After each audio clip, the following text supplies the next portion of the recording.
Hey guys, tonight we're meeting someone you were never supposed to meet, at least not this early in the timeline.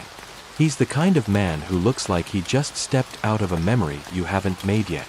The kind of man who says things like, "Don't worry, the second version of this conversation goes better." And he's standing right in front of you.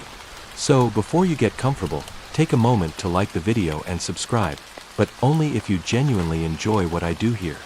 And while you're at it, drop a comment telling me what city you're listening from, and the time right now where you are. I love seeing how our little late-night club stretches across the globe. Now, dim the lights, maybe turn on a fan for that soft background hum, and let's ease into tonight's journey together. You're walking down a quiet street with that sort of vague purpose people only have when they don't actually want to go home. The air feels just a little too warm for the season, like the sky forgot what month it is. You round a corner near an old bookstore you've walked past a dozen times but never really noticed. That's when you see him. Same guy. Same weird coat with seams that look more mathematical than practical. He's leaning against a lamppost like someone waiting for a tram that doesn't exist anymore. And before you can even say anything, he looks up and says, "Don't forget to take the long way home tonight. The rain will start at 2:47 a.m. and the first 3 drops taste like metal leaves." You blink. What? He smiles. "Sorry. Spoilers." You hesitate. There's an unspoken rule about people who speak in riddles before midnight, and you're not sure which side of that line he's on. Still, your curiosity is awake, and your common sense is asleep on the couch, so you take a step closer. He says his name is Elias. Again. You didn't ask, but you remember it anyway. Not because he told you, because it already feels familiar, like a name you once tried to forget. He nods toward the clouds. That rain I mentioned, it's from a thermal cycle misalignment. Doesn't officially happen until 2091, but the atmosphere's been getting impatient lately. You try to brush it off. Okay, sure. Future rain. Got it. But he's serious. He tells you about how the chemical composition of precipitation began subtly shifting in the late 2080s due to something called micrographene saturation. Apparently, it affects the scent, the sound of raindrops hitting surfaces, even the way animals react. He says foxes start hiding 5 minutes before the rain begins, too precise to be instinct, too late to be coincidence. You Google that later. You don't find anything. Not yet, anyway. You ask if he's a scientist. He shakes his head. No. Just a guy with inconvenient recall. He explains that he doesn't know the future in the way prophets or time travelers claim to. He just remembers things from the wrong direction. As if his brain got the timeline update early and never told him why. You try to laugh. So you're like a walking spoiler alert. He nods. Except I forget all the good stuff and remember the bits nobody asks for. Like the way the 2100s ban humming in libraries again. People hum to charge their biorings, and it causes feedback loops. You give him the face you reserve for when people talk about NFTs or obscure cheeses. But he doesn't seem bothered. He offers you a small, folded piece of paper. "Hold on to this," he says. "You won't understand it yet. But when you do, it'll be too late. So it'll make perfect sense." You open it. It's a date and a name. February 19th, 2103, Mina Halleck. You don't know anyone named Mina, but the handwriting looks uncomfortably like yours. He starts walking again. You follow, because what else are you supposed to do? He tells you about how weather patterns in 2095 started syncing with global emotion metrics, how angry crowds made storms tilt south. There's a theory, he says, that the sky reacts to emotional mass. No one's proved it, but cities have started setting up mood buffering towers, just in case. You ask, is any of this real? He doesn't answer. He just smiles like a man who's heard this conversation in reverse. Later, back in your room, you try to forget him. But you can't. Because the clouds outside your window start shifting just before 2:47 a.m. And when the rain finally falls, it really does smell like metal leaves. You meet him again, but this time it's not an accident. You're at your usual coffee place, the one with plants nobody waters and music that sounds like a robot trying jazz for the first time. It's early or late, depending on your sleep schedule. You just want caffeine and maybe, just maybe, to pretend last night never happened. But then you look over, and there he is. Elias. At the corner table. Reading what looks like a newspaper, except the text shifts like an e-ink screen under too much sun. The headline reads, Ad-Free Society celebrates 5 years of uninterrupted silence. You stare. He waves. Coffee's still bitter, he says. Even in 2109. Some things are too stubborn to upgrade. You sit down without asking, because at this point, pretending you're not intrigued would take more energy than admitting you are. He tells you about the year without advertising. Not a slogan. A real thing. Apparently in 2083, after one too many scandals involving dream-seeded marketing, a worldwide referendum was passed. Ads were banned in all conscious states of media. No pop-ups. No jingles. No, recommended for you. You raise an eyebrow. And that worked. He sips his drink. No. That's why they moved it underground. Into sleep. You laugh. He doesn't. You think I'm joking, he says gently. But companies found a way to implant impressions during REM cycles. Harmless, supposedly. No specific product pushes, just emotional associations. A subtle longing for a brand you've never heard of. You ask how that's legal. It's not. But it's unprovable. The mind doesn't keep receipts. He taps his temple. Except mine. You stare at him, trying to spot the joke. But his face is calm, almost bored, like he's told this story too many times already in too many decades. He explains that once the major ad firms realized nobody trusted waking media anymore, they pivoted to nocturnal narrative design. They'd study your dreams, through wearables, through sound feedback loops, through something called emotion shadow mapping, and gently guide them. They don't sell you the shoe, he says. They just make you dream of running faster. You glance at your own smartwatch. It hums faintly. You never really thought about what it does while you sleep. Just that it tracks your heart rate and sometimes gives you a weirdly accurate quote in the morning. That quote this morning, he says without you saying a word, the one about courage and storm clouds? That was a test line. Tier 2 subliminal. Didn't you feel a little braver today? For no good reason. You did. But you say nothing. You try to poke holes. If there's no advertising, how do people choose things? They don't, he says. They follow mood paths. Algorithms build emotion-curated life funnels. You're not sold shoes. You're sold the version of yourself that buys them. He adds, almost as an afterthought, also, paper makes a comeback. People miss friction. He reaches into his pocket and pulls out a tiny folded square. It looks like a sticky note from an architect's dream. Lines crisscross at impossible angles. You unfold it slowly. It's blank. Until you tilt it. Then words rise faintly into view, like frost on glass. This is not an ad. This is a memory primer. You blink. The words disappear. He explains that, in the late 21st century, language stops working the way it used to. Context becomes everything. Meaning gets encoded not just in the words, but in the moment they're read. The paper you're holding is a relic from what he calls the perception wars. You ask what that means. He says nothing for a long moment. Then, there are whole years we're not allowed to remember. Not because it's dangerous, but because it makes the present too heavy. At this point, your coffee's cold, and your sense of reality is lukewarm at best. You look around the cafe. Everything's normal. The barista's humming off-key. A couple is arguing softly over oat milk. The lights flicker in that way that always feels a little haunted, but never enough to complain about. But then you notice the sign near the exit. You've seen it before.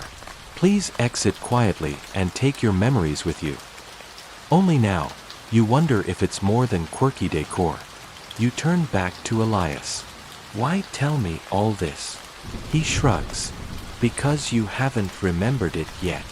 And just like that, he stands up, leaves the strange little newspaper behind, and walks out, his coat shimmering slightly, like it's remembering how to exist. The next time you see him, he's crouched on the edge of a public fountain, sketching something into a weathered notebook. The fountain isn't running, hasn't been for years, if you believe the neighborhood gossip, but Elias looks like he's waiting for it to come back online at any moment. Or for it to sing. You can't quite tell. You glance at the notebook. It's a map. Not just any map. This one looks hand-drawn, full of jagged lines and unfamiliar street names. Some are scratched out and rewritten. One corner has tiny inked triangles labeled decoy parks. Another has an icon shaped like an eye crossed out with a line that loops off the page. You clear your throat. Without looking up, he says, "It's the city you'll live in. Probably. If they build it." You sit next to him, still processing that sentence. You're drawing a city that doesn't exist? He nods. Not yet. But it's planned. Or dreamed. Or remembered. It gets fuzzy depending on how far ahead I think. You take the notebook and hold it up to the light. The paper is thick, almost fibrous. Smells faintly of salt and battery acid. Elias points at one of the sketched roads. That one loops around itself. It's a psychological safeguard. Keeps you from spiraling. Everyone who lives there will tell you it's good for jogging. No one will know why they keep getting lost. You ask the obvious question, how do you know any of this? He sighs softly, like a teacher gently disappointed in their best student. Because I remember being there. I remember the bakery that sells warm air with the idea of cinnamon. I remember the crosswalks that flicker slightly when your heart rate spikes. He pauses. I remember a version of myself living on 14th Interval Street, apartment 9G. The walls glowed faintly blue during thunderstorms. And there was a neighbor who only spoke in rhymes, but only on Tuesdays. You laugh, a little too loudly. That's not real. Elias looks at you with the calm certainty of someone who's never needed you to believe him. Real isn't what it used to be. He tells you that in the early 2100s, several proposed cities were designed not by architects or urban planners, but by neural collective dreaming. Basically, large groups of people were guided into a semi-lucid dream state, where they subconsciously designed urban environments based on comfort, nostalgia, and emotional efficiency. The results were strange. Some cities had no hospitals, but hundreds of quiet rooms filled with soft lights and echoing laughter. Others had roads made entirely of compressed memory foam, less efficient, but better for knees and trauma. One design included a tower that emitted a faint humming noise which made people forget minor regrets for up to 8 hours. Naturally, most of them were never built. Too weird, Elias says. Too soft around the edges. Reality still likes its corners sharp. You look down at the map again. It does feel familiar. Not in a déjà vu way, more like it's a place you always assumed would exist someday. Why show me this? Because you're going to walk these streets, he says. Or at least believe you did. Either way, it matters. You don't know what that means, and he doesn't explain. He flips the page and draws a small building. Just a box, really, with a flag on top. This is the library, he says. But in this city, it doesn't hold books. You wait. It holds potential versions of yourself. He draws smaller boxes inside the big one. You can walk in and for an hour be a version of you who moved to Argentina. Or the version who stayed in college. Or the one who never said that thing you regret in 2024. You frown. That sounds dangerous. He nods. It is. But people still go. They always go. A breeze picks up. Pages flutter. One folds open to a section of the city labeled Memory Sync. What's that? You ask. It's where the things you almost remember live. All the stuff you swear you knew 5 minutes ago. They store well there. You ask if this city will ever be real. It's real now, he says. Just not here. Not yet. You sit in silence for a while, watching him sketch new lines, hearing the rustle of imaginary streets being born in graphite. Finally, you ask, why a map? He looks up. Because someday, you'll need to find your way back. The library shows up 3 days later. You weren't looking for it. You were just out walking again, partly for fresh air, partly to see if Elias would reappear like an unscheduled push notification.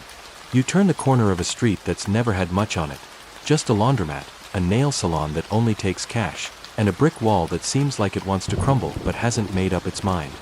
Except now there's a building, right where that wall used to be. It's unremarkable, gray, squat, the kind of architecture that seems designed to be ignored. There's no sign, no windows, just a door with a small brass plate. Library of partial selves. You try to convince yourself it's some ironic art gallery, but then the door creaks open, and Elias is inside. He doesn't greet you, not exactly. Just tilts his head like a librarian checking if you've returned late books in this lifetime or the next. You step inside. The air is thick, like static before a thunderstorm, and carries the faint smell of printer ink and orange peels. The floor is soft, like carpet, but not. Your footsteps sound delayed, as if they need a moment to think. Rows upon rows of unmarked drawers line the walls. No books, no screens, just drawers, each with a small dial. Elias gestures around. Welcome. You're looking at 11,203 possible versions of yourself. Give or take the ones still buffering. You ask if this is another one of his memory tricks. He doesn't answer. Instead, he walks to one of the drawers, dials in a number, #4072, and pulls it open. Inside is a single object, a pencil stub, bitten on the end. Smells faintly of old test papers and panic. That's you, he says, if you'd applied for architecture school. You stare. Somehow, you recognize it. You remember chewing on this. You remember failing to draw a perfect circle. You remember someone laughing. But that didn't happen, did it? Elias closes the drawer. There are versions of you that moved away. Ones that stayed. Ones that said, I love you, too late. Ones that said it too soon. And then there are the ghost selves, the ones you almost were, but never got close enough to become. You follow him as he glides through the aisles.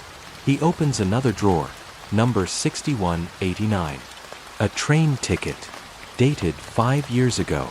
Destination, a city you've never visited. But the handwriting on the back? Yours. You whisper, this place is fake. He nods. And so are most of the things that shaped you. Doesn't make them less real. There's a mirror at the end of the hall. You expect to see yourself. You don't. Instead, it shows you similar. You but not. Your posture is better. You're wearing a navy coat you've never owned, holding a bag from a bookstore that doesn't exist. Elias taps the mirror. #8394. You wrote a novel in that timeline. Self-published. 1 copy sold. To a friend. It still changed you. You look away. You ask what this place is. Really? He thinks for a moment. It's where the past guesses the future. Where all your almosts live. Then he says something that hits like a slow, soft hammer. Sometimes the things we don't do still shape us. They just take the long way. He tells you about a psychological experiment from 2081 called quantum regret mapping. Scientists created simulated selves based on decisions people almost made. Subjects would watch them live out the alternative and feel phantom nostalgia. Some even developed memories of lives they never lived. They had to shut it down, he adds. Too many subjects forgot which version was theirs. You sit on a bench beside a drawer labeled number 0021. It's slightly open. Inside is a worn cassette tape. You don't recognize it, but you know the song. You've always known the song, even though it doesn't exist. You close the drawer. Elias sits beside you. No one ever finds drawer number 1, he says quietly. The first self. The original fourth. You ask what's in it. He smiles. You. Before you made any decisions at all. You ask if he's ever opened his own. He shakes his head. I forget differently. The lights begin to dim, but you're not sure whether it's the room or your own attention drifting. The drawers seem to hum slightly now, like tiny memories breathing behind wood and brass. Before you leave, Elias hands you a slip of paper. Just a number 9572. You haven't been that one yet, he says. But you're close. You don't go back to the library. Not right away. You keep the slip of paper, #9572, folded neatly in your wallet, next to your emergency cash and that one coffee shop loyalty card you'll never finish. Part of you thinks the whole thing was a dream. Another part knows better. That part whispers, don't open the drawer until you're ready. Which is annoying, because it assumes you'll know when that is. You don't. Instead, you try to resume your version of normal. You go to work. You forget what day it is halfway through. You scroll through your feed. Laugh at something. Then forget what it was. The world continues, exactly as it should. Except, the buildings seem different now. Not in how they look, but in how they wait. You pass by places you've never entered and feel like you've left something behind there. You look at strangers and wonder what drawer they're from. And every once in a while, you catch yourself humming a song that doesn't exist. You see Elias again in a museum. Well, technically, not in the museum. He's standing beside a trash bin near the back entrance, staring up at a pipe as if it's broadcasting stock tips directly into his brain. He turns before you can say anything. Perfect timing, he says. The exhibit starts folding in about 23 minutes. You glance around. Folding. He nods. Temporal art. It only appears correctly if you've already forgotten it. You wait for the punchline. There isn't one. He pulls 2 tickets from his coat. They're warm, like they've just been printed by something alive. The time slot printed on them is not now, but 6 days from now. And yet the scanner beeps you both through with no protest. The exhibit is called Cities That Never Made It. Inside, it's quiet. No guards. No docents. Just dim light and a series of oddly shaped sculptures. At first glance, they look like architectural models. But the labels are strange. A Samora, erased due to unstable dreaming infrastructure. A Tier Delta, abandoned in favor of stronger emotional zoning. A Halo Valley, folded into itself in 2094 after a design recursion error. Each one looks half-finished. Streets that stop mid-curve. Buildings made of soft, glistening material like candle wax. One even has trees growing upside down, roots clutching the sky. Elias stops in front of a model labeled District Aeon, Design Suspended. He puts a hand on the glass. I lived here once. For about 5 months. Before they recalled it. You try to make sense of that. How does a city get recalled? They said it caused chronic nostalgia. People couldn't stop thinking about the version of themselves they were while living there. It became unsustainable. You step closer. The windows in the model aren't windows. They're tiny screens, each playing a silent loop. Someone brushing their teeth, someone standing in the rain, someone sleeping beside an open book. It hits you. These are moments. Not scenes. Not plots. Just ordinary minutes. And somehow, they feel like yours. District Aeon was the first place to test memory persistent zoning, Elias continues. Every building was designed to anchor specific feelings: contentment, warmth, mild longing. But it worked too well. People refused to move. Or worse, left and spent the rest of their lives trying to recreate it. He looks at you. We underestimate the danger of comfort.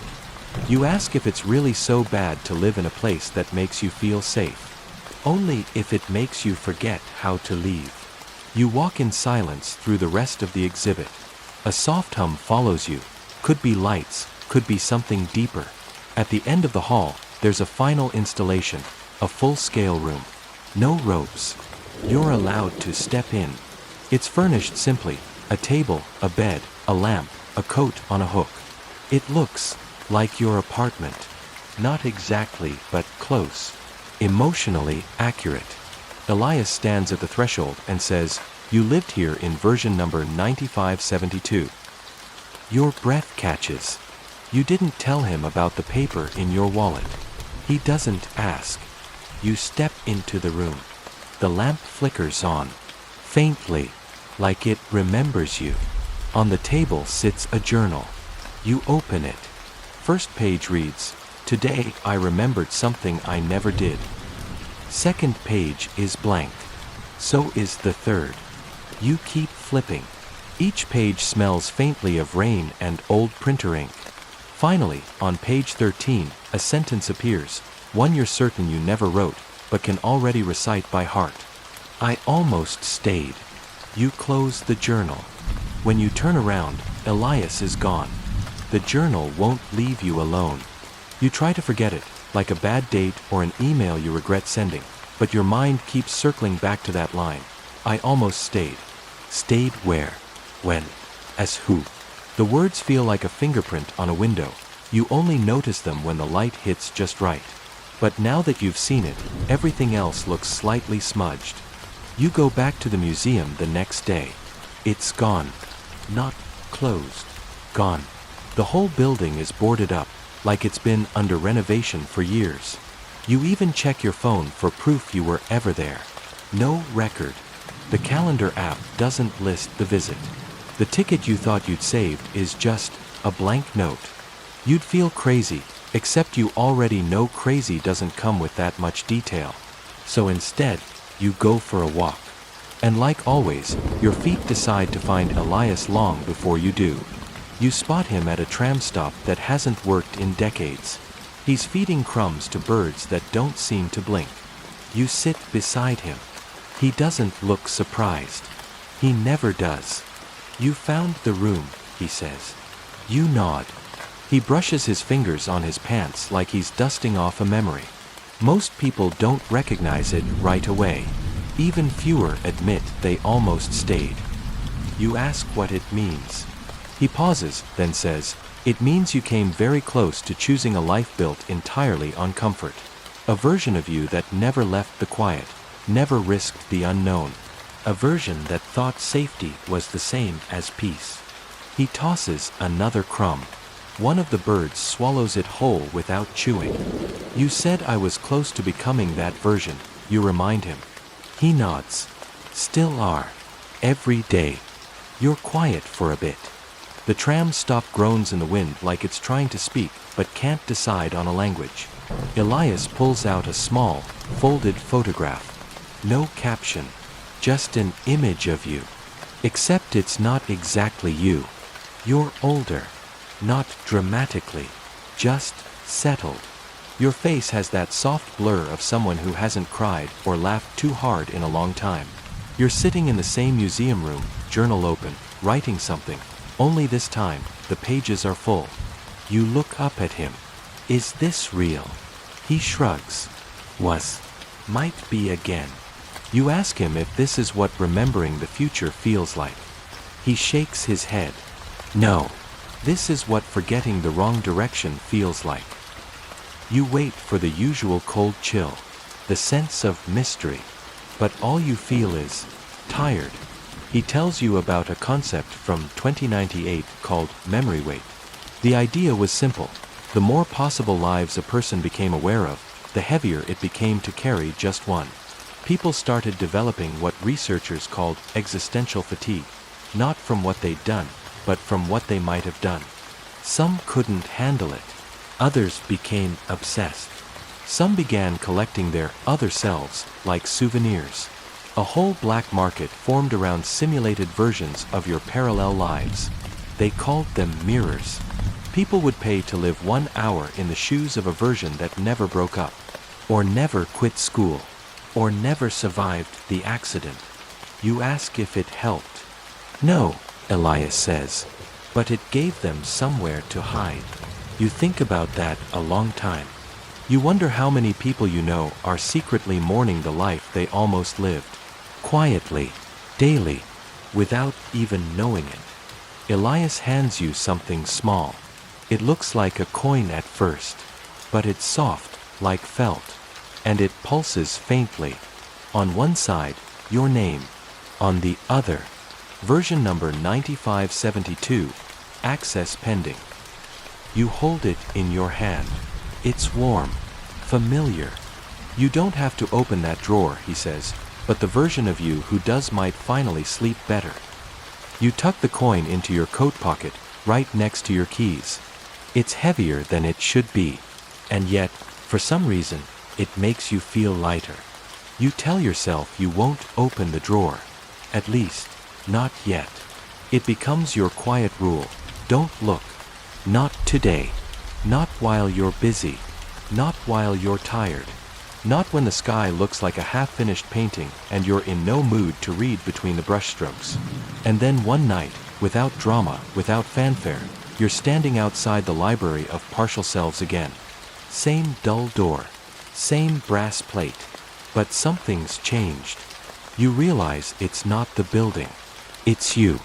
The air inside is still thick, still hums faintly, like a room trying to remember a song. The drawers sit patiently, unmoved, timeless, as if they've been expecting you, as if they knew you'd come back the moment you walked away the first time. You go straight to the drawer, number 9572. It's warm, and it breathes, just a little, like it's been holding its metaphorical breath all this time. You open it. Inside, a postcard, simple, blank on the back. On the front, a photo of you standing at the edge of a cliff, arms wide, grinning like you've just convinced the wind to carry your secrets. You've never been there. And yet, the smell of salt hits you like a slap of memory. Below the image, a single line of text. You jumped. You closed the drawer too fast. Your hands shake. You're not sure what it means. Not really. But part of you does know. Somewhere deeper than language lives the truth that some versions of you chose the leap. Said yes instead of maybe. Left instead of lingering. Loved instead of calculating. And now, one of them is grinning at you from the paper. You wonder if they ever regretted it. Or if you're the one who did. Elias isn't there. Not this time. Instead, a woman stands at the far end of the hall, organizing files into a cart with wheels that don't make a sound.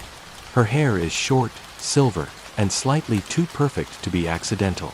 She doesn't look up, but she says, "Jumping doesn't always mean falling." You ask who she is. She shrugs. "I curate the backups." You walk toward her, heart ticking like a countdown. What is this place really? She stops filing. It's where memory is allowed to daydream. She leads you to a door behind a bookshelf. It wasn't there before, or maybe it was, just not for you. You enter without asking. Inside, a small room, blank walls, a single chair facing a screen. The woman speaks. Version number 9572 left you a message. You sit. The screen flickers. And then, you're watching yourself. Not in a mirror, but in movement. It's definitely you. Same voice. Same posture. But more relaxed. Less hesitant. Your other you looks straight at the camera and says, "Hey, so, if you're seeing this, you haven't jumped yet." They smile, not kindly, but knowingly. I don't know what held you back. Maybe fear. Maybe comfort. Maybe the story you keep telling yourself about being the kind of person who almost does things. I remember being you. I remember not jumping. I remember the ache of wondering. Your hands curl into fists in your lap. Version you continues. But I jumped. And I won't spoil it for you. Except to say, it's not perfect. But it's alive. And you deserve to be more than your hesitation. The screen fades to black. The chair hums gently beneath you. Your heartbeat feels synced with something larger now, something quiet, but undeniable. You stand. The woman at the bookshelf is gone. Of course she is. As you exit the library, the postcard is in your coat pocket. You didn't put it there. You turn it over. Now there's a new sentence, scribbled in your own handwriting. When in doubt, leap and write the landing later. You don't leap right away. Of course you don't. Nobody ever does, no matter what poetic version of themselves says otherwise. You still have dishes in the sink, unread emails, and socks that have mysteriously lost their pairs. Life doesn't pause for epiphanies. Even the most profound realizations have to wait until after laundry. But something's different now. Not louder, just steadier. Like a bass note under your everyday soundtrack that wasn't there before. You start noticing choices you didn't see as choices before. Saying yes instead of maybe later. Leaving the party before it becomes a performance. Walking a block farther than usual, just to see what your feet might find.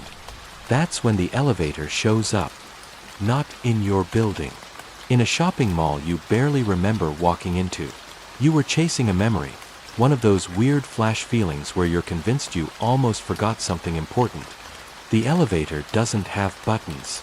It's tucked into the corner beside a closed-down juice bar, half hidden by a potted plant that's seen better decades. Its doors are matte black, faintly reflective. No brand. No floor numbers. Just a small screen that says, "Where are you going?" You don't even hesitate. You step inside. The moment the doors close, the air changes.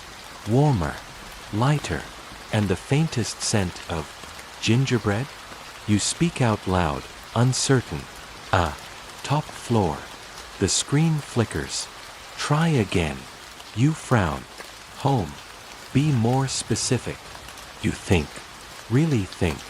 And then you whisper, "Somewhere I didn't lose myself." The elevator hums like it's purring. And then it moves. Not up, not down, just somewhere else. There are no numbers, no floors, no elevator music, unless you count the gentle sound of rain against a window that doesn't exist. You try to check your phone, but the screen stays blank, reflecting a version of your face that looks more rested than you feel. The doors open. Elias is there.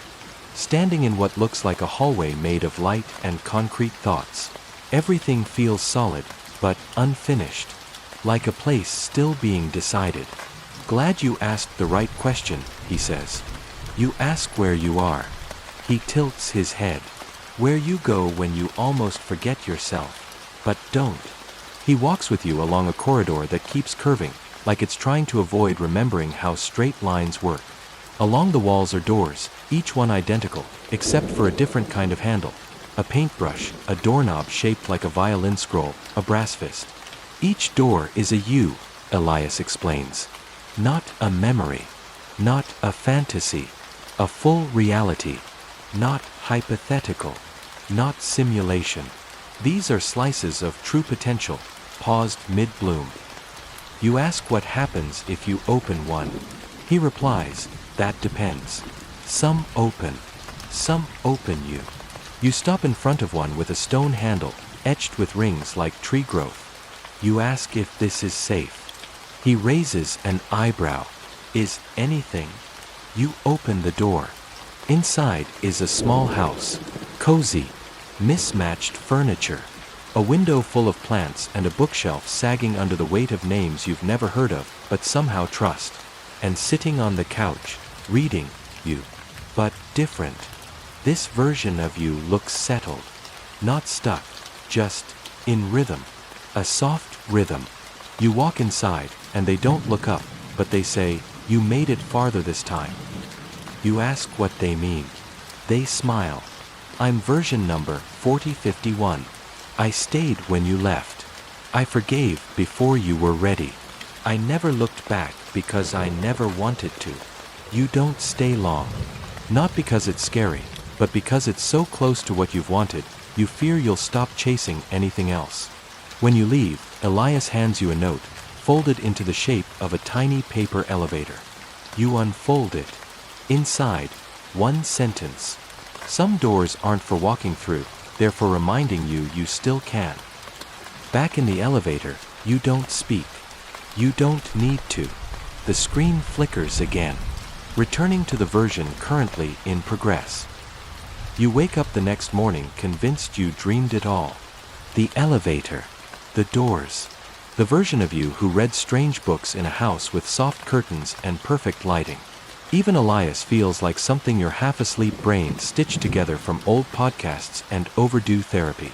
But then you check your coat pocket. The tiny paper elevator is still there.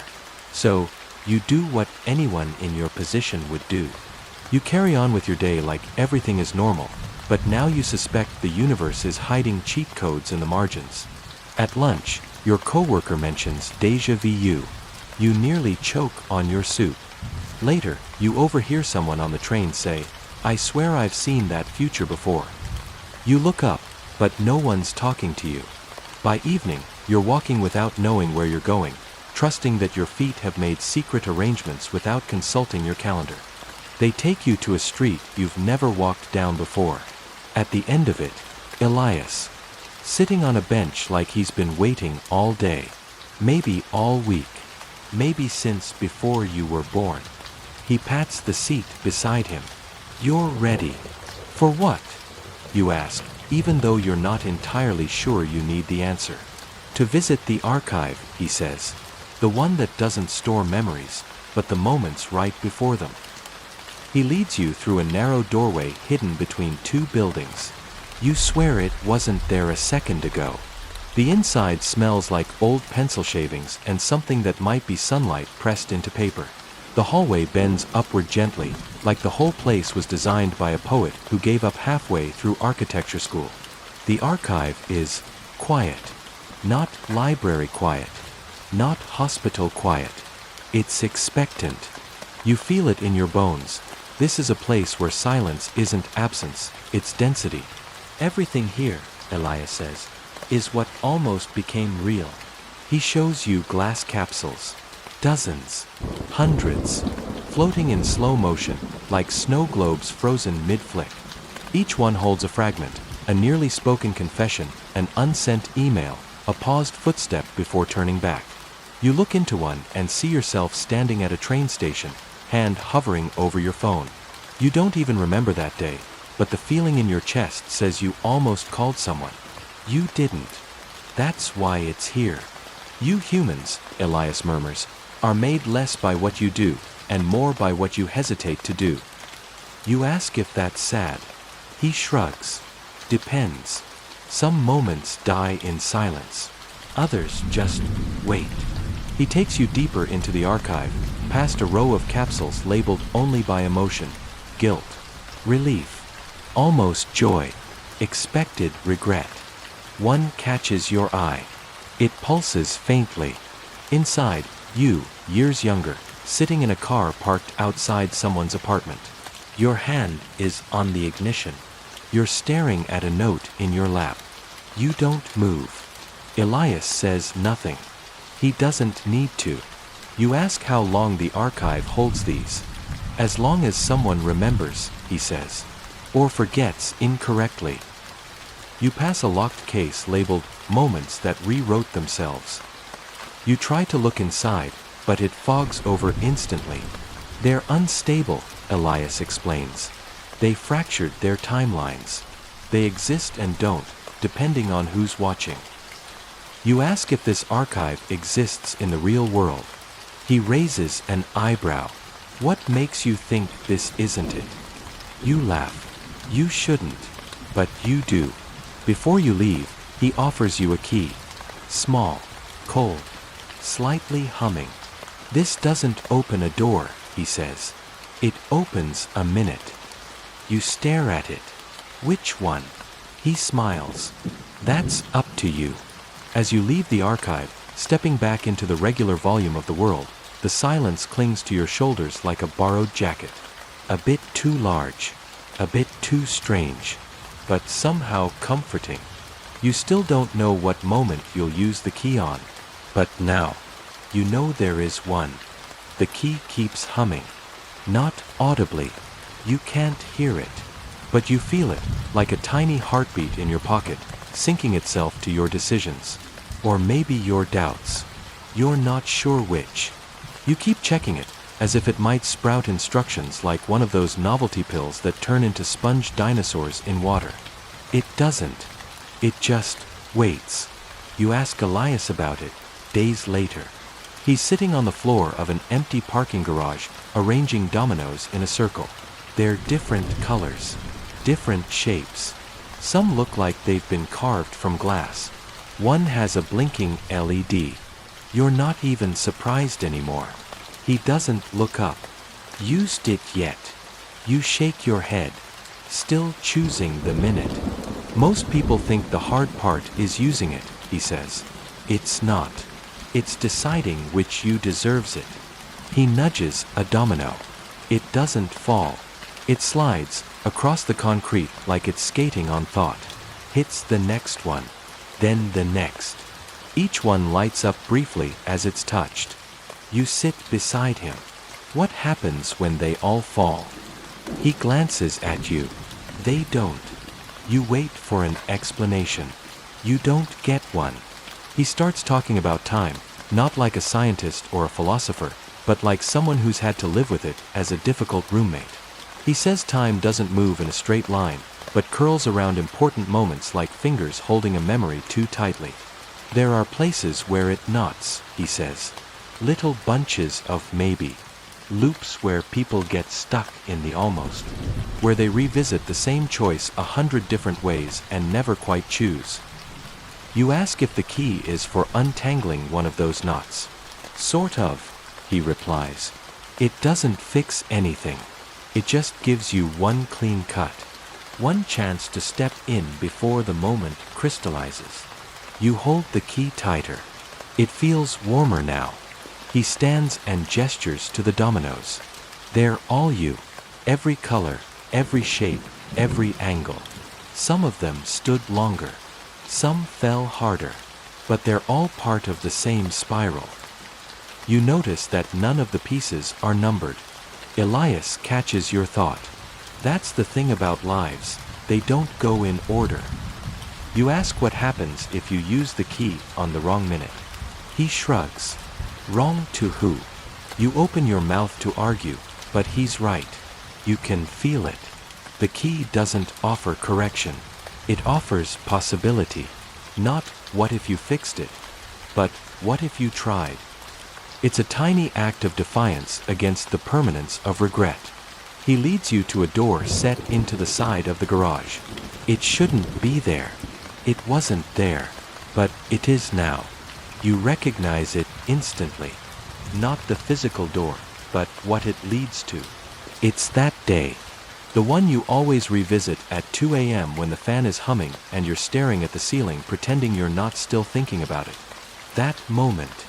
The second where everything could have gone one of two ways, and didn't. You hesitate. Elias nods, stepping back. No one will make you. You ask, what if I open it, and I still don't change anything? Then you'll know, he says softly, and you'll never have to wonder again. You hold the key like it might change shape. It doesn't. It just pulses, once, like a gentle nudge. You unlock the door. Inside, yourself. A slightly younger you. Slightly more tired. Sitting on the edge of a bed, phone in hand, thumb hovering over a name. You know exactly what comes next. You didn't call. But now, you can. You step in. You don't overwrite the past. You don't erase the original. You add to it. You reach out and place your hand over your other selves. You whisper, "Do it scared." And then, you vanish. Back in the garage, the door closes. The key is gone. But the domino circle has changed. One new tile stands upright. It's a perfect, shimmering silver. Your shape, your choice, still waiting to fall. You don't talk to Elias for a while after that. Not because he disappears, though he's perfectly capable of doing that, but because your thoughts need time to rearrange themselves. Something about using the key left you with a strange, lingering calm, like your soul just finished organizing a cluttered drawer it had been avoiding for years. And yet, you feel a new kind of weight. Not heavier, just denser. Like you're now carrying one less unanswered question and one more unfinished chapter. So, naturally, the next time you find Elias, he's surrounded by clocks. He's sitting in a dusty attic room above a second-hand shop that smells like wool sweaters and misplaced anniversaries. There are clocks everywhere, ticking, humming, softly clicking in mismatched rhythms. None of them agree on the time. Some are missing hands. One chimes every 23 seconds. "Welcome," Elias says, without turning around, "to the room where time gave up." You ask what this place is. He shrugs. Call it a waiting room for versions of now. You raise an eyebrow. That's not how time works. He glances at you. "Isn't it?" He gestures to the clocks. Every one of these keeps time accurately, but to different moments. Some to future seconds. Some to forgotten minutes. One of them, he says, pointing at a tall grandfather clock, only ticks when you doubt yourself. You walk around slowly, trying to make sense of it. One clock ticks backward. One spins like a compass. One blinks instead of talking. And one is perfectly still, until you get too close, at which point it sighs audibly and resets itself. Elias sits cross-legged in front of a particularly strange contraption. It's more sculpture than clock, made of thin gold wires stretched around a hollow sphere. He calls it the time lattice. Built in 2076, he says, by an artist with memory drift. She tried to sculpt the feeling of a day she hadn't lived yet. You ask if it worked. She forgot the sculpture as soon as she finished it. Called it her best work. You stare into the lattice. It hums at a frequency just beneath hearing. You can feel it in your fingertips, in your teeth. It reminds you of something, but you can't name what.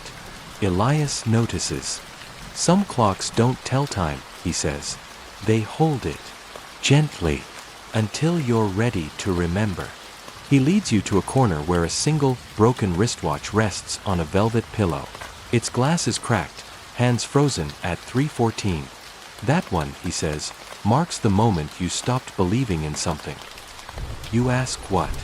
That's not for me to know. You stare at the watch. The second hand twitches once. You swear it wasn't moving before. You ask Elias if he knows what time it really is. He laughs. There's no consensus. He points to a small desk clock, cheap plastic, probably from a grocery store aisle in the early 2000s. It blinks the same time over and over, 10:10. Some believe that's the happiest time, he says. Something about the symmetry. Others say it's when most people are caught between choices. You think about all the decisions made at exactly 10:10. The texts sent. The ones deleted. The calls unanswered. The cups of coffee sipped in silence. A lot of history hides in just another minute. You sit down beside a clock shaped like a seashell. It doesn't tick, it pulses, like a heartbeat, or a memory trying to come back. You whisper, "So what's the point of all this?" Elias looks at you, not unkindly, to remind you that time isn't a line. It's a room full of locked drawers, and some of them open when you're not looking. He hands you a small object, not a key this time, not a note, just a tiny clock face, no hands, smooth, blank, cool to the touch. This one, he says, is yours to set. You stare at it. There's no crown to wind, no display, no instruction. How do I know when it's right? He smiles. You'll feel it. And when you do, don't wait. That moment will never be new again. Later that night, you wake at exactly 3:14 a.m., the frozen time on the broken watch. And in the silence of your room, you hear, very faintly, one soft tick. There's a moment, quiet, almost invisible, when you stop asking whether all of this is real. It slips in somewhere between your fifth encounter with Elias and the third time your reflection in a window moved just slightly out of sync. You stop trying to explain it, file it, categorize it. You don't need to. Because by now, reality has become less about rules and more about rhythm. And the rhythm is changing again. You find Elias at the edge of a forest you don't remember walking into. He's barefoot, ankle deep in soft moss, watching the sky like he's waiting for it to make a decision. You notice there are no shadows. The sun's out, but not doing its usual job. The light is soft, like it's been filtered through memory foam. You're late, he says cheerfully. The sky's already shifting. You look up. It's teal, not blue, not sunset orange. A soft, luminous teal, like seawater thinking about the stars. You don't say anything. Elias fills the silence. It started happening in 2090, he explains. Midnights began to shimmer. Not everywhere. Not every night. Just sometimes. You ask what caused it. He shrugs. Some say it's pollution. Others say it's magnetics. One theory says it's the Earth's subconscious, finally learning how to dream. You laugh, unsure whether he's joking. He doesn't laugh back. Instead, he picks up a small handheld device, flat, thin, like a glass seashell. This is a sky recorder, he says. It doesn't capture images. It stores how the sky felt. He hands it to you. You feel warmth, melancholy, hope, then static, then nothing. Most people can't hold it for long, he says. Too many unprocessed feelings. The sky listens, you know. It doesn't forget. You ask how a sky can remember anything. Elias starts walking through the trees, and you follow. He tells you about a study from 2104, when scientists began noticing that certain cloud formations repeated across different hemispheres at the exact same hour, independent of weather systems. One team theorized it wasn't coincidence, it was resonance. That clouds were responding to unseen emotional patterns. Places with shared grief produced identical cloud spirals. Cities that celebrated together created atmospheric echoes. They called it the teal effect. It still hasn't been fully explained. Of course it hasn't. You reach a clearing. At the center, a circle of stones, each carved with a date. Elias walks around them slowly. These are sky markers, he says. Places where the midnight teal has lasted more than 12 minutes. It doesn't seem like much until you realize how long 12 minutes of wonder really is. He points to one stone, October 11, 2097, 0:13 a.m. People just stopped. Cars pulled over. Music faded. Someone proposed. Someone forgave. Someone finally cried. You walk to the center of the circle. The light feels heavier here, but not in a way that presses, in a way that settles. Why teal? You ask. Elias takes a long breath. Because it's the color of almost. Not quite blue. Not quite green. Not quite anything. The perfect in-between. He glances at you. You've lived most of your life in the in-between, haven't you? You don't answer. You don't need to. He sits down in the moss and pulls out a folded paper. It's shaped like a kite. On the back, written in tiny letters. Sky Report, version number 9572, Midnight Observation Log. He hands it to you. Read it, he says. You unfold it. Inside are short, fragmented notes, observations. Not scientific. Emotional. Written by you. Midnight teal lasted 8 minutes. Heart stopped racing at minute 3. Thought I saw someone I hadn't met yet. Wind carried my name, but not the one I go by now. Remembered the version of me who never needed permission to feel awe. You run your fingers over the words. They're not memories. Not yet. But they could be. As the sky above you begins to dim back into its usual night self, Elias stands. One day, he says, you'll see it again. And this time, you won't look away. You ask what happens then. He smiles. You'll remember that the world still knows how to surprise you. Later that night, you wake just past midnight. No teal sky this time. But you swear, for just a second, you smelled the ocean in your room. The world begins to feel porous. Not fragile, not broken, just slightly see-through. Like the fabric of what you know has thinned in places, and the light from all your almosts is bleeding through. You're walking past familiar buildings that now seem ever so slightly out of phase. One window wider than you remember, a cafe's bell ringing a half-second before the door opens. Even your own thoughts arrive with a delay, like echoes of decisions you haven't quite made yet. You should feel unsettled. Instead, you feel ready. That's probably why Elias takes you to the festival. He doesn't explain. Just sends you a folded card with a wax seal that smells faintly of mint and burned sugar. No date. No address. Just 2 words in looping script. Forget forward. You follow the instructions tucked inside, a set of poetic directions more than a map. Take the bus that doesn't stop at your usual place. Step off when the sky feels lighter. Follow the music only you can't quite hear.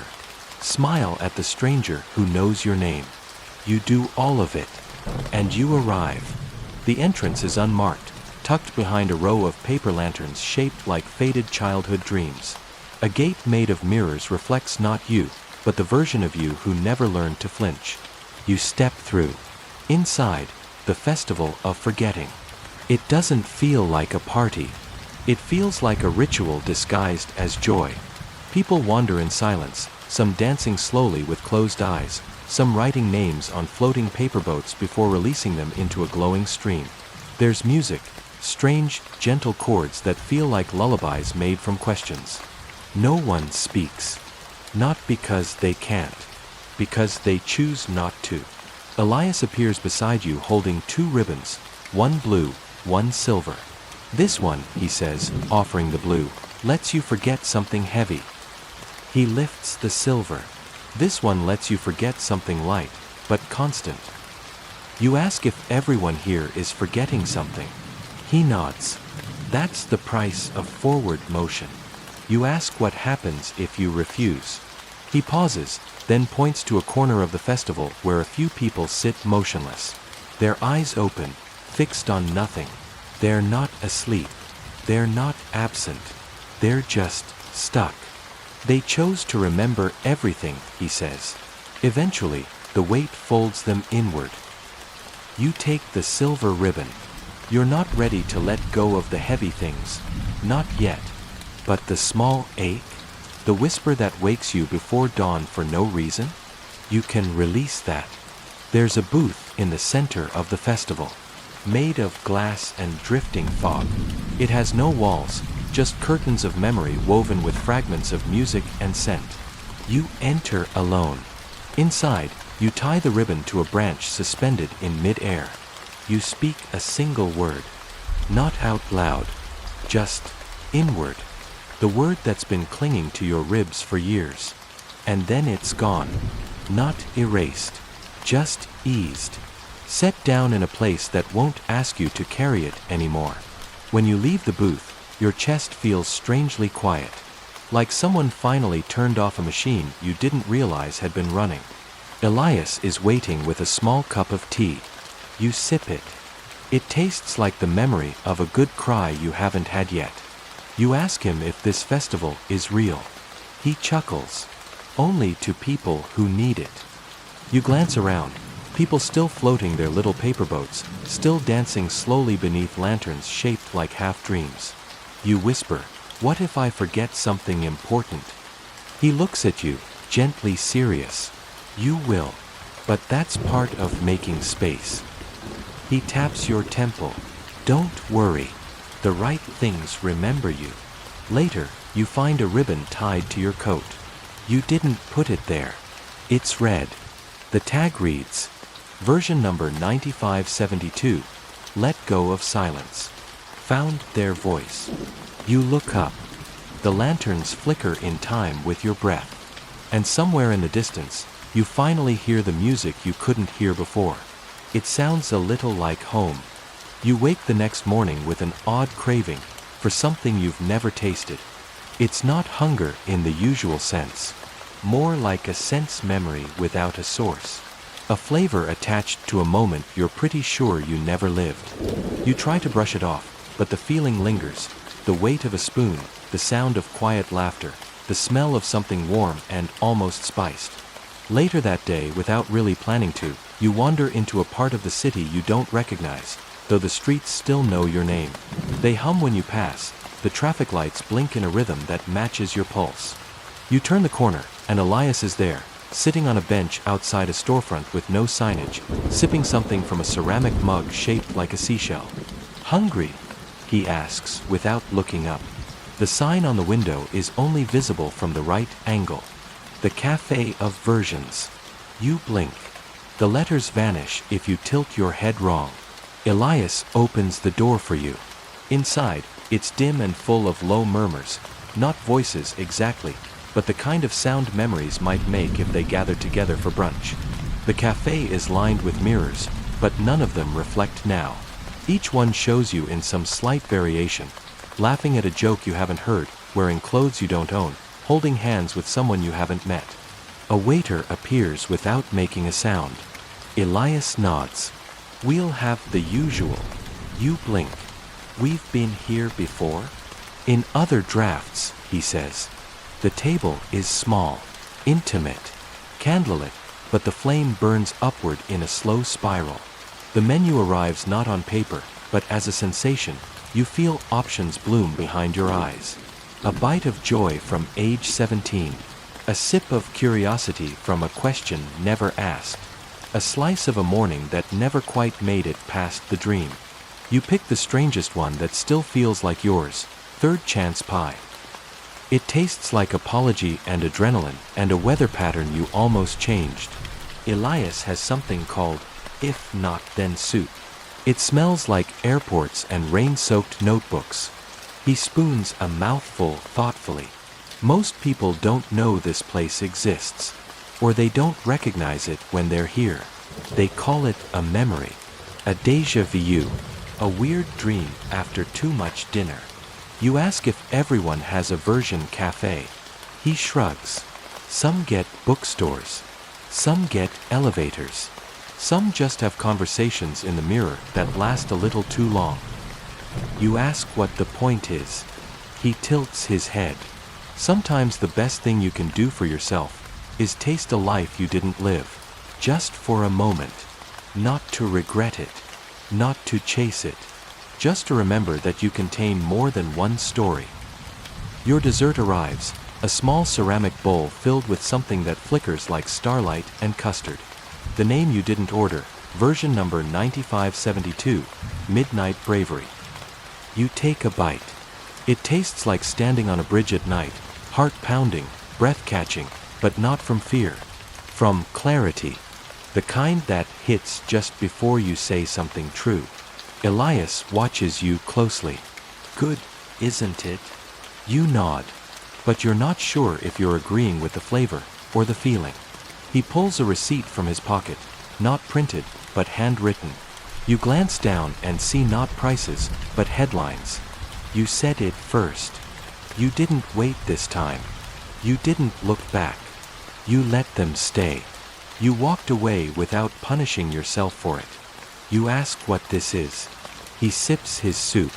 That's what the other you did, while you were living this life. The waiter returns, not with a check, but with a small envelope addressed to you. Inside, a tiny paper napkin with writing on it. I made peace with the silence. You can keep the noise. Number 9572. You hold it tightly. It feels like a blessing, or a goodbye, or both. As you leave the cafe, you catch your reflection one last time in the mirror by the door. For just a moment, you see every version of you smiling at once. You don't know how it starts. Maybe it's the way the wind begins carrying words you were just about to say. Maybe it's how people keep asking, "Have we met before?" with that soft, puzzled smile. Maybe it's the feeling, small but steady, that your life is starting to echo. Not in a bad way. Just in a way that suggests the story's looping in on something important. You see Elias in the park. This time, he's sketching spirals in the dirt with a stick. Nothing fancy, just circles, overlapping, expanding, occasionally doubling back. "Remember the sky?" he asks. You nod. "Good," he says. "You're nearly done." You sit beside him. You don't ask done with what. You don't need to. The conversations have changed. You no longer meet Elias looking for answers. Now, you meet him to notice the questions changing shape. He shows you a folded card. It's not addressed to you, but to someone with your middle name spelled wrong, an older version of you from a timeline you only brushed against once or twice. Still, you recognize the handwriting. Inside, it says, "You've now lived in more than one direction. Congratulations." You close the card. Your hands are steady. Elias stands and begins walking, not looking back. You follow without thinking. The world around you seems softer, like a curtain of possibility is lowering, but not in farewell. More like a dimming stage light at the end of a play you were inside without realizing. The air smells like memory foam and stardust. He stops in front of a familiar door. The library. But it's different now. No longer endless. No longer full. The drawers are closing themselves gently, one by one. Elias opens the door for you. "You've seen enough," he says. "But there's one more thing." Inside, the drawers are labeled now, not by number, but by words. Courage I didn't recognize. Conversations that changed me quietly. Versions of me that deserved more grace. You don't open them. You don't need to. The knowing is enough. He walks you to the far end of the room, where a mirror stands alone, covered by a deep blue cloth. "I've saved this," he says, "for last." You lift the cloth and see yourself. Not now you, not past you, not even future you, just you. Unpacked, undistorted, unafraid. You take a breath and realize you haven't exhaled properly in years. The version in the mirror nods, as if to say, "I've been waiting." You ask Elias the question you've avoided this whole time. "Why me?" He doesn't smile this time. He just answers honestly. "Because you listened. Because you noticed. Because even when it scared you, you kept walking toward yourself." You stare into the mirror one last time. Your reflection is no longer shifting. It's still, centered, yours. He walks you back to the threshold. The library behind you. The world ahead. You ask him, quietly, "What happens now?" Elias doesn't answer at first. Then, "You live." He hands you a folded slip of paper, one final message. Version number 9572 is complete. Version number 1 is waiting. You step through the door, and the world feels lighter. Not because it changed, but because now you see it. And it sees you too. And now, the drawers are closed. The sky has returned to its usual quiet blue. The ribbon tied to your coat has softened with time, and the postcard you once found now rests gently in the folds of memory, no longer needing to be held. You walk a little slower these days, not out of weariness, but because you've learned to notice. The light slanting through windows. The conversations that pause before a truth. The space between one breath and the next. Elias no longer appears. But sometimes, when you're alone with a cup of tea or passing a mirror that lingers too long, you feel the edges of another version of yourself smiling in the background, watching you become. And when the teal sky returns, because it will, one night, you won't be surprised. You'll just sit there, quietly, and listen. Because now you know. You don't need to remember the future to walk bravely into it. You only need to recognize yourself when you arrive. So go ahead. Let your thoughts settle like dust on old maps. Let the soft hum of forgotten clocks ease you into stillness. You're already where you're meant to be.